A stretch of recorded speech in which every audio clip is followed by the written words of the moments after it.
The following show is brought to you in partnership with the Institute of Politics, Policy, and History, Blue Star Strategies, Bright Road Incorporated, Make It Plain Podcast, and RPC Media.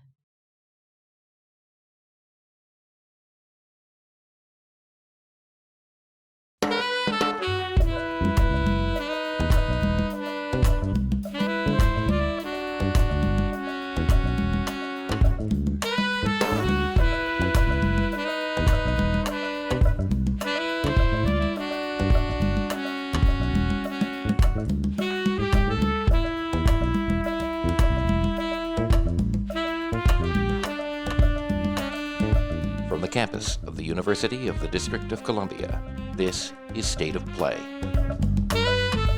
Welcome to State of Play. Our topic today, African Americans in business and why more of us are not in business. I'm Sharon Pratt, and with me is Karen Tramontano and the Reverend Mark Thompson.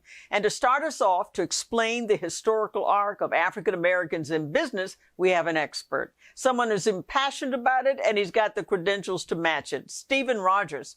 He has been a professor at the Kellogg School of Management, Harvard Business School, a graduate of Williams College in history, and indeed received his MBA from Harvard. Thank you so very much for being here. Ms. Mayor, thank you very much for inviting me. I absolutely love this opportunity. Thank you for giving me this opportunity. By and large, I think most of the African Americans, most of us in our community, are employed by the government, not in the private sector. Why is that?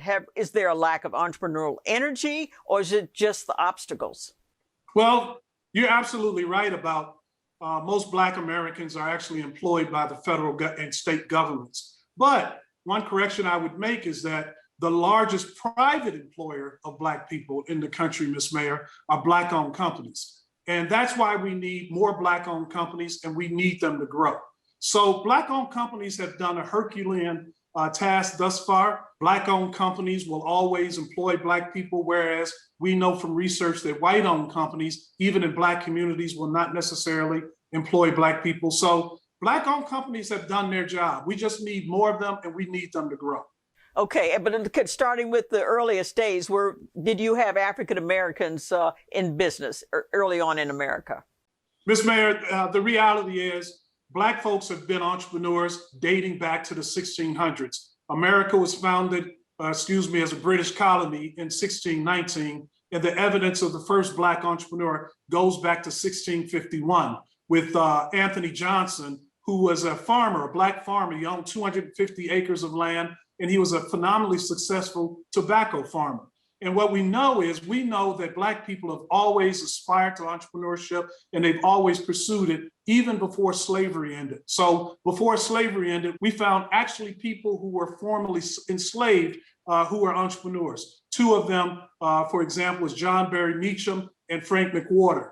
Both of those young men were enslaved by whites, and the whites allowed them to own their own companies. The plantation owner took about 90% of the profits, but the 10% are profits of that went to the enslaved person. They saved that money, and they actually used that money to buy their freedom. They bought their freedom. They bought the freedom of family and friends as well. And that's why I always say to the Black community, entrepreneurship has always meant freedom. And then even before the Emancipation Proclamation, we also saw Black free people owning companies. So for example, in 1838, you had Black women dominating as Black entrepreneurs, the wig making, the dressmaking industry. We've always seen the desire on the part of Black people to own companies. And even pre-pandemic, we had Blacks who were desirous of owning companies, but unfortunately, we are people who don't have a lot of wealth. And therefore, that want to own companies does not necessarily get a chance to come to fruition because of the lack of capital.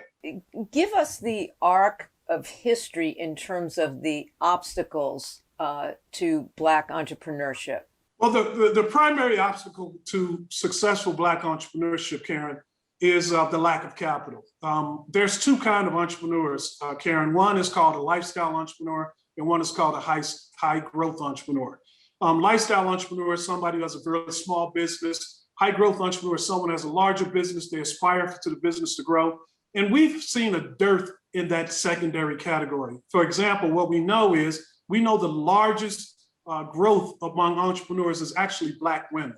Over a 7-year period, we saw Black women entrepreneurship grow over 300% compared to 74% for women in general.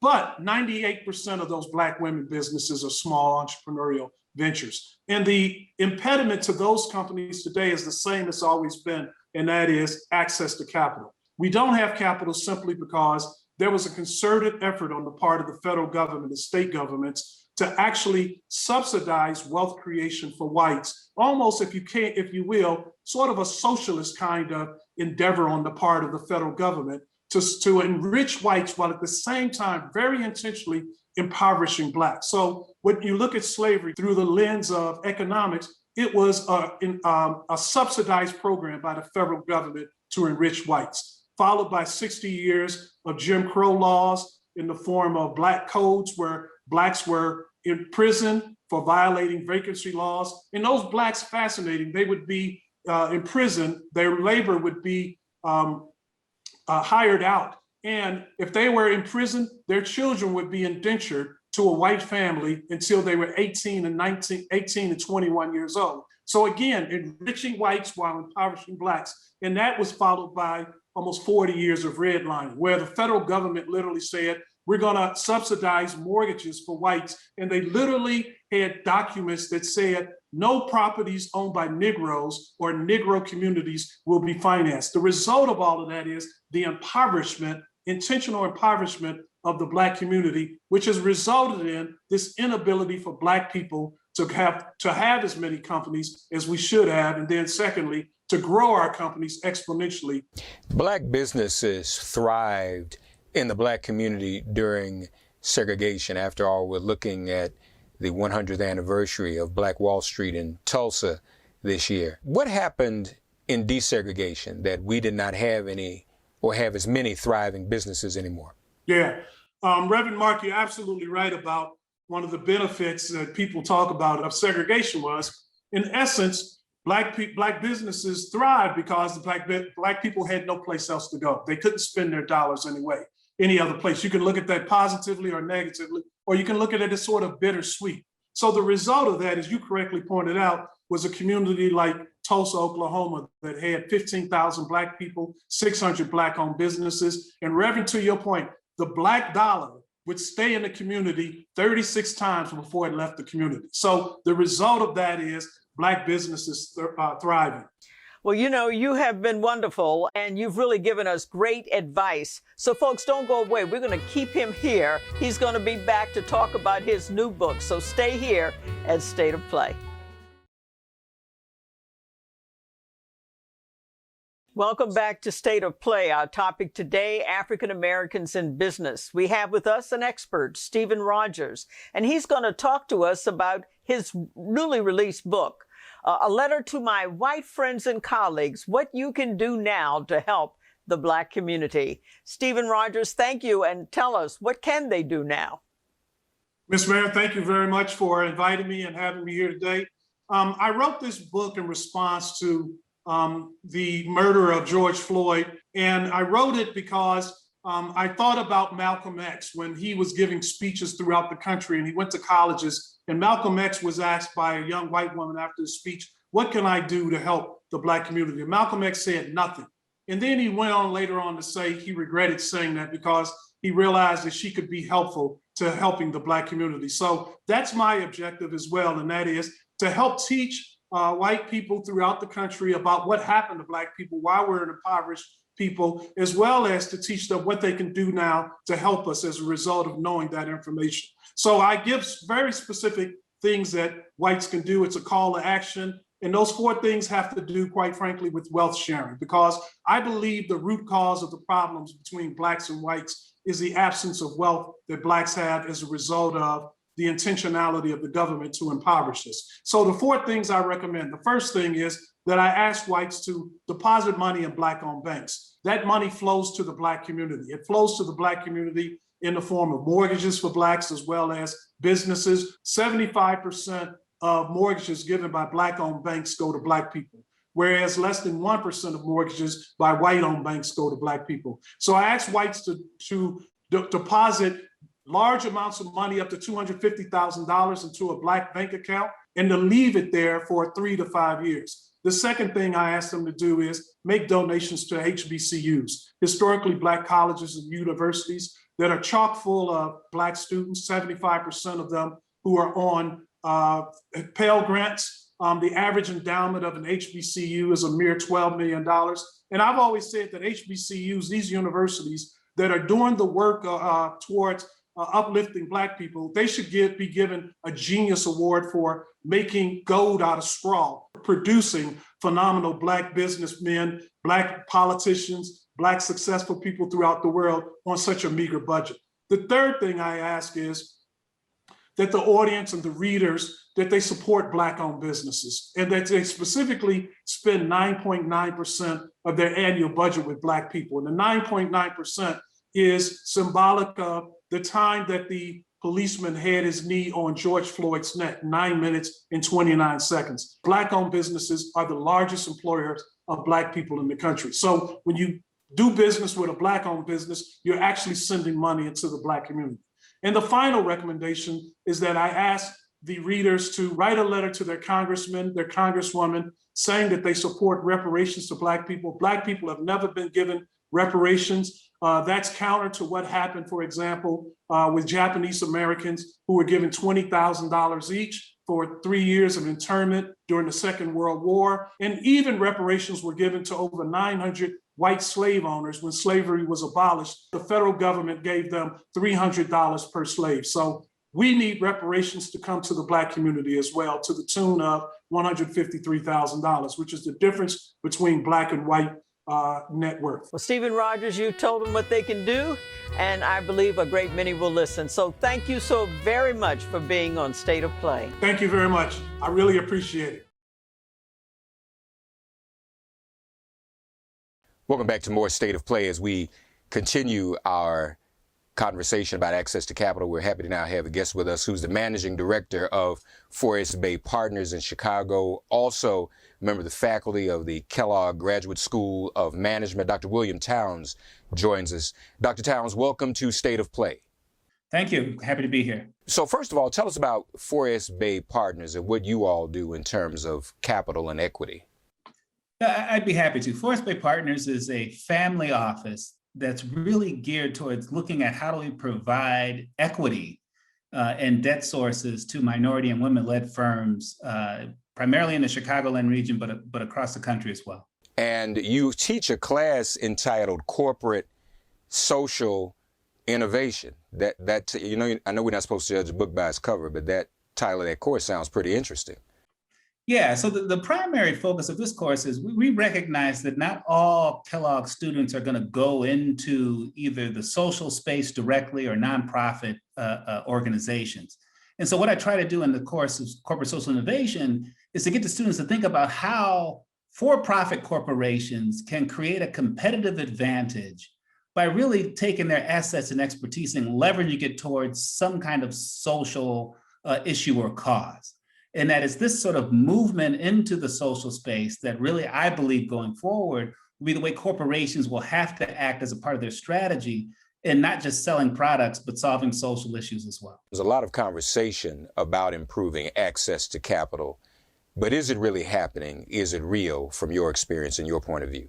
So, as you stated, I think what's incredible about the situation we're in now is that we find that corporation, banks, and other types of lenders have mastered sort of the well said, right? And so the question really is, how do we move them to the well done? And we've seen a number of organizations and businesses sort of moving towards creating system changes that allow broader access, particularly for minority entrepreneurs and founders, to access the capital they need. But if the question is more directly asking me, have we reached that point yet? The answer is there's still lots of work to be done. So where do African Americans even go for capital, Dr. Towns? How does that process even begin? Well, this is part of the challenge, right? And we can go back in history and sort of look at where does this sort of problem sort of begin. And it really is a sort of lack of family wealth for a lot of our entrepreneurs, right? When we look at data, we know that 2/3 of wealth is generated from real estate and land holdings. And so if we have been systematically blocked out of access to land and appreciating land at that, then we're missing sort of this friends and family capital that really sort of starts the engine for a lot of entrepreneurs. And so we have to get creative, right? And look at those opportunities where we find lenders and organizations like Forest Bay Partners that's really looking to find these entrepreneurs in the Chicagoland area and provide them the sort of equity capital at a rate that is both respectful for the challenges and hurdles that they have to overcome, but also showing that we can make these investments and get a return from that. And so there are other lenders like Forest Bay, there's Benefit Chicago and others that are trying to sort of adjust the financial ecosystem that allows others to really join in sort of the entrepreneurial spirit of capital that's really going to change our communities going forward. And is that effective in Chicago? Are you seeing success? We have some success. I often like to say it's just like a sort of annual report. You rarely see a bad financial annual report from a foundation, a philanthropic institution, and those. It's always showing the positive sorts of side. But when we dig sort of deeper into it, there is still a lack of capital flowing in to our minority and women-led firms, particularly on our south and west sides of the city, at a rate that's helpful for the demand and things that are out there. I want to make a point here that this is not a lack of ingenuity or creativity or innovation within our communities. This is really a structural or systematic system that is in place that is not sort of recognizing the talents and now potential opportunity in investing in our women and minority firms.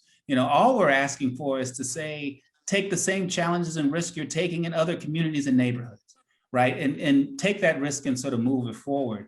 And without the few of the firms that are out there now, again, that are trying to do this, there's still much, much more needed on a wide level of opportunities here in Chicago. Why do you think that there are those that are still so slow to recognize those talents and make those investments?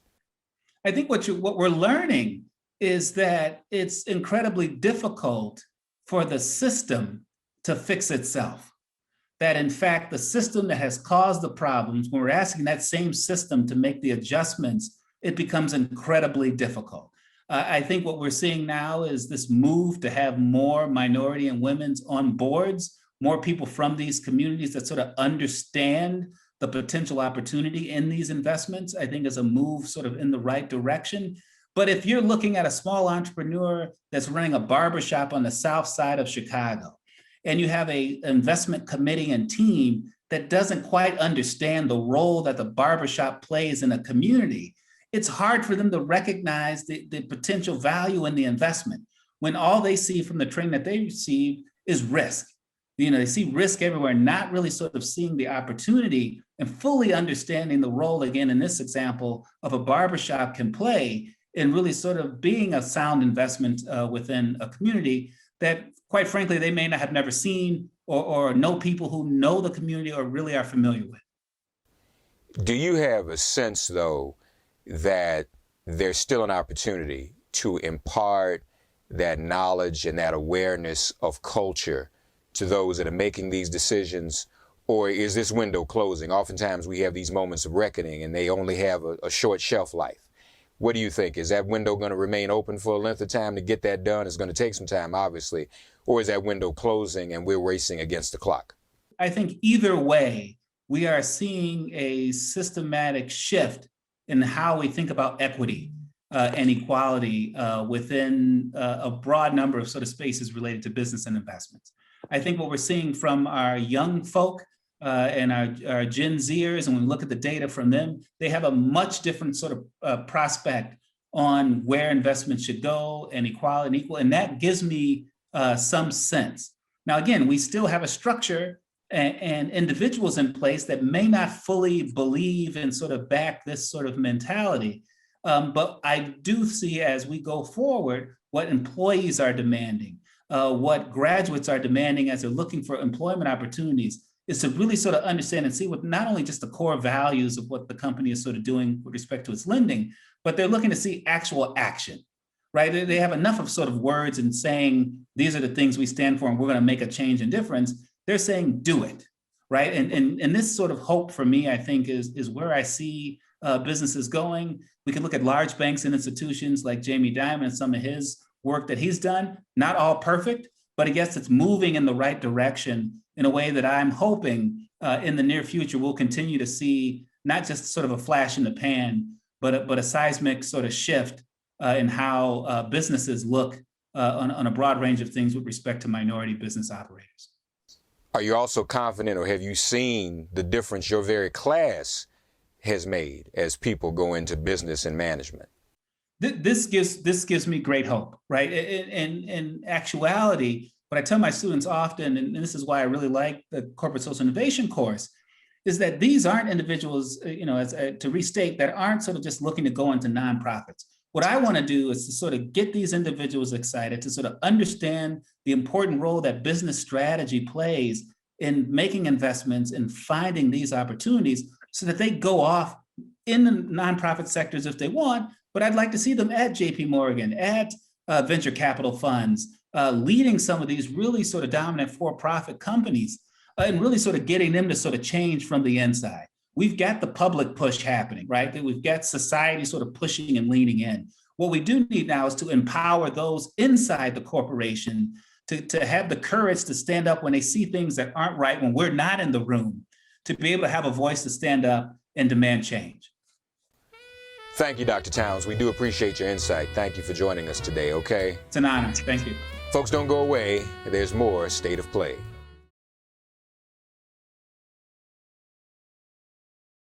Welcome back to State of Play. Our topic today, access to capital in communities of color, especially the African American community. We're very lucky indeed. We have someone who represents one of the major financial institutions of this country in almost any place. And that's Peter Scher, Vice Chairman of JP Morgan Chase. He's had a distinguished career as a lawyer with Mayor Brown, and he was also President Clinton's trade representative, the U.S. trade representative. Thank you so very much for being here with us on State of Play. Thank you, Mayor. Great to see you. So I know that JP Morgan Chase has been very outspoken and on this issue, particularly in the environment of Black Lives Matter with the death of George Floyd and the like. And even Jamie Dimon took a knee in his expression of support. And now JP Morgan Chase has made a commitment of $30 billion to help bridge this wealth gap. Sort of ask you two questions. How are you going to do it with your $30 billion? And to what extent do you think government has to be a significant partner, since so much of this wealth gap was government-sanctioned slavery and the like? Right.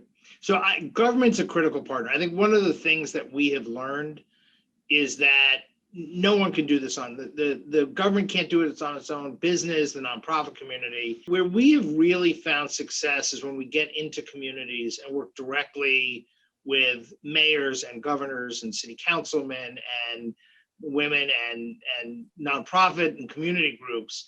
And Detroit, as I mentioned, is a great example, but we've seen this in Chicago and San Francisco, where you get the community together on a common strategy and a common approach, and they're complementing each other. The business sector and banks can bring a lot of capital to the table. You got nonprofit groups who are really engaged with the community, and how do we get the community to engage so we bring people in? And you've got government. In many cases, there are local regulations, local policies which become hindrances, local zoning laws, when you talk about policies, which often create a barrier to affordable housing. And so where we have found the most success, and the way we're going to deploy this money is through cities and communities and regions where we think we have the best chance of success. And when you get people together and you focus on the right strategy, you can really make an enormous difference. And that's what we're trying to do.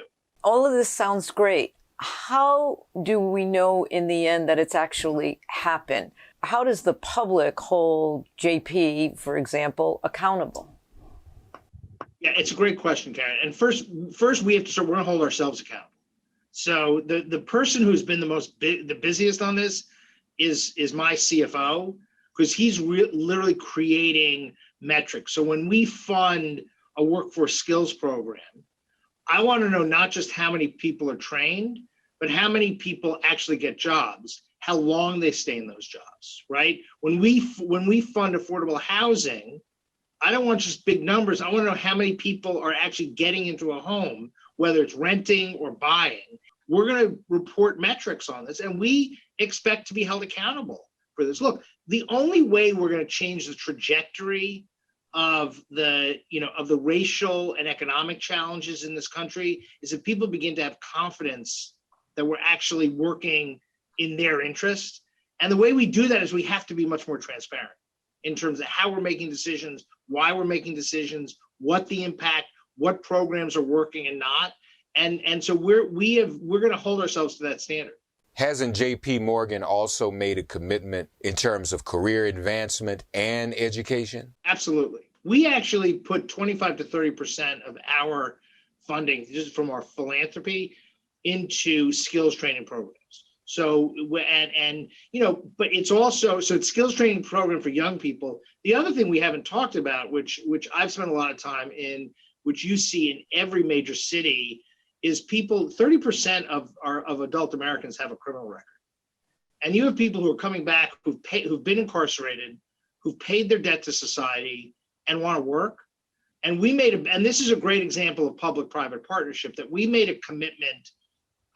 We started in Chicago to hire more people with criminal records, to identify jobs that they would be qualified, to train them for those jobs. But you know what was interesting? You asked about regulation. The FDIC, which is one of the regulators for banks, prohibited us from hiring certain people who have criminal records in certain jobs. We went and advocated to change the regulations. So we didn't want to sit there and say, well, we can't do it because the regulations don't let us do it. We went to the FDIC and we went to Congress and say, let's change those. We went and advocated for Pell Grants to be restored to people who are incarcerated so they can get trained before they even get out of prison. So there are this is a great example of, we have to make a commitment to actually hire people, but then we have to create the pipeline. And this is where the government and the private sector can work together very effectively. Well, the greatest path to creating net worth clearly is home ownership, or at least traditionally that's been the case in America. And with the 2008 foreclosure crisis, everybody took a hit. But I think the African American community is still struggling to recover from that. How might government and the private sector begin to mitigate against this dynamic?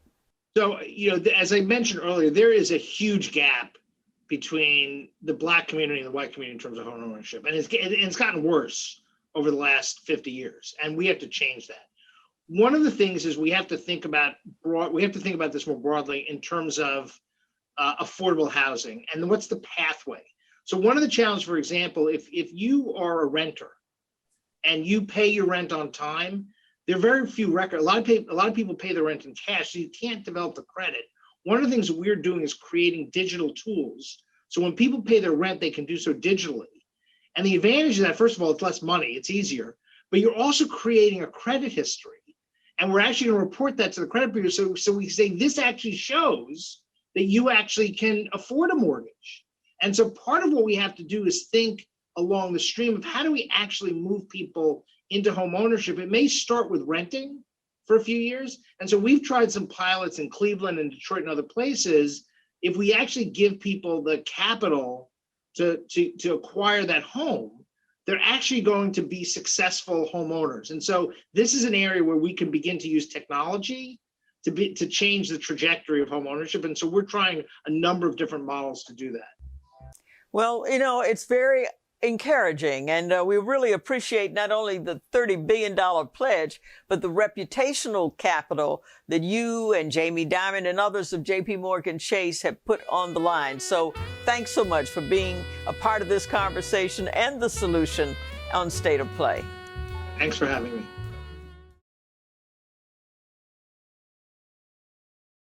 Welcome back to State of Play. Our topic today, access to capital for communities of color, especially the African American community. And to help us understand one path to address what seems a staggering challenge is Ashley Bell. He is a former, I should say, an SBA, a Southeastern Regional Administrator, the Small Business Administration.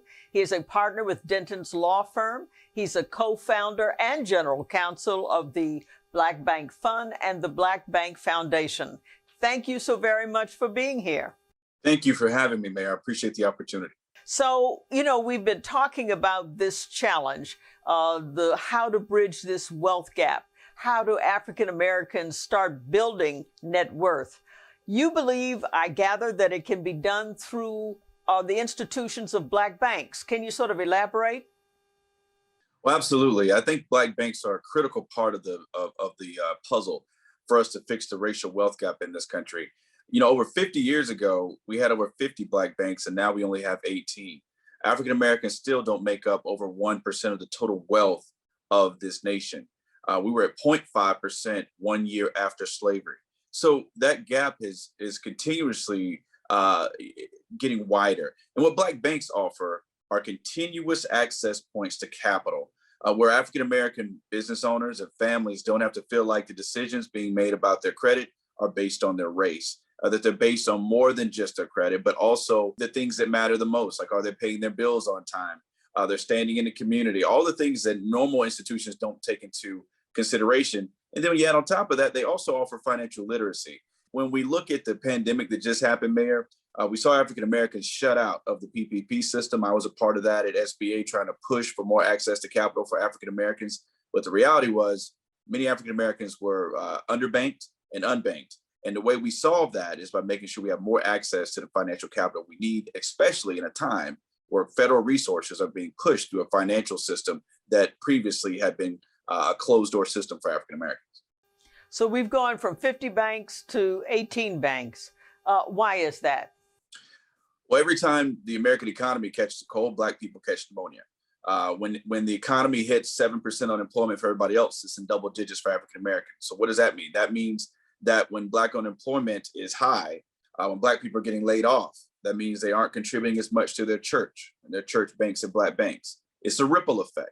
When Black economy is down, Black banks go away. They live on the edge. They house our nonprofits, our businesses, everything in the Black community that is critical to us is at Black banks.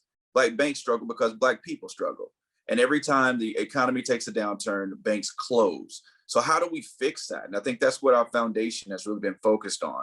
It's about making sure that we provide access to credit for African Americans, but we also promote these banks as not just poor people banks, but banks that have the ability to do large scale transactions when they pool their resources to make sure that people outside the Black community are putting wealth inside the Black community. But I gather one needs cushions, and that's, to enable these banks to do just that, whether it's to lend money to buy a home or lend money to start or grow a business, because they're heavily regulated, significantly regulated, and it's with other people's money. So what kind of cushion are you providing or suggested that ought to be provided? Well, part of it's the federal response, and we've seen a fantastic federal response from the Emergency Capital Investment Program, ECIP, which has allowed the banks to get a lot more capital. But now they have to balance out their portfolios. When your portfolios are full of businesses and nonprofits that aren't rated well by the regulators, then it decreases your ability to lend money out because you have such a risky portfolio. So how do we make their portfolio less risky? We take people and businesses, especially that make the money off of Black talent and Black bodies, and you convince them to invest in the communities where those talents and bodies reside, which is why our first big deal as the National Black Bank Foundation was a case study with the National Basketball Association and the franchise, the Atlanta Hawks. We were able to take 12 of the 18 Black banks, put them together into a syndicate of 12 Black banks and function as a large bank. And they were able to finance the first sporting facility in American history from top to bottom with Black bank money. That allowed a major, $1 billion corporation to bank Black, meaning that they're taking money finally from Wall Street and putting it on Martin Luther King Jr. Drive. And that money is being percolated through the community at a 10-to-1 ratio because it comes back as Tier 1 capital. What you're doing is putting these banks in a posture they have more wiggle room, I gather, because they have their balance sheet looks more attractive. And I know when I was in office, as you know, the government put money in our minority banks.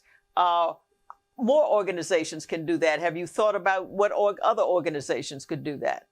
Well, yes. And so we start with the conversation around deposits, but deposits aren't the most meaningful way to interact with a Black bank. You put deposits in a Black bank, they have to pay you interest. You need to think about financing your car, your children's education, your home. And even if you're a municipality, the bonds that you put out to fund infrastructure in Black communities should be thought about with placing that debt with Black banks. All of the things that you would go to Wall Street for, through our work at the foundation, we're making Black banks an alternative for what you would normally go to Wall Street to do. So now we have the option to where, whether it's a $5 million deal or a $50 million deal, we can bundle Black banks' talent and resources together and allow them to compete for your business. And there was a letter we wrote, obviously an op-ed with Dr. Bernice King and myself to CNN, with a clarion call to all corporations of goodwill. Every corporation in this country is making money off of Black people. Now they have the opportunity to bank Black in a meaningful way. Let Black banks compete for your business. If you're expanding your factory, if you're increasing your line of credit, if you're recapitalizing, debt service that you have, Black banks can play in that game now. We're now playing in the big leagues. The question is, will they allow Black banks to play? What incentives can government provide, or penalties even, or I guess it should be incentives to encourage more institutions to do that? Because in fairness, this is problem of the wealth divide is a government created problem, from slavery to Jim Crow to Black codes. To redlining, absolutely. All of these Black banks, many of them anyway, are still located in formerly redlined areas, places where Black people's houses depreciated and everybody else's appreciated. And that's the bedrock of the issue with the racial wealth gap in this country and all the things that you mentioned. What the government can do is hold corporations accountable for their statements in this post-George Floyd world about promoting equality and equity. When corporations look at their ESG, their environmental sustainability and governance, and they put out these statements about what they're doing socially and with sustainability, they need to rethink supplier diversity. When they make a statement about supplier diversity, they not only need to think about Black vendors, such as IT providers, janitorial services, secretarial services, or staffing. They need to also think about banking Black. That means diversifying the financial institutions that you use, to include diversifying where you place your money, where you get your credit, and where you create your wealth. Well, they had the CRA, the Consumer Reinvestment Act, which was supposed to encourage major banks to, I guess, make more of an investment in the Black community and brown communities. But it doesn't seem to be working, at least from where I sit. Is that a fair characterization? We have not seen the results that the CRA Act was intended to create. We've also created a Black Bank Fund, which is a $250 million fund to invest Tier 1 capital in Black banks. So we're using that fund to sort of fill in the gap. This allows corporations and foundations to place patient capital in a fund that will invest Tier 1 capital in Black banks to increase their technology, to make sure that they can make the investments in Black communities. That's the reality is that Black banks have a technology gap that's huge. And we need to invest in them to help them catch up with the rest of the world with technology, with Cash App and Venmo. But they can't only just catch up, they have to keep up. And that's going to take a sustained investment from not only the private sector, but sustained attention from the federal sector as well, to make sure Black banks, that our children will see Black banks. We're down to 18. If we don't do something now, we could be the last generation to even know Black banks existed in this country. And is the Black community patronizing Black banks in the way that one used to? I don't think so. But it's partly primarily because of technology. There was a study that said 60% of African Americans that don't bank Black would do so today if they felt they could do so with the same convenience and ease of other banks. We have to catch up on technology to catch the younger consumers. And we can do that through sustained investment, and the Black Bank Fund and Foundation are leading the way to do just that. Well, it's a staggering challenge, but it's very encouraging that you have come forward with a possible solution. At least it's one arrow in the quiver. So thank you very much for being here and helping us understand on State of Play. Thank you, Mayor. I appreciate the time. Welcome back to State of Play. Our topic today has been African American entrepreneurs, the challenges and the successes.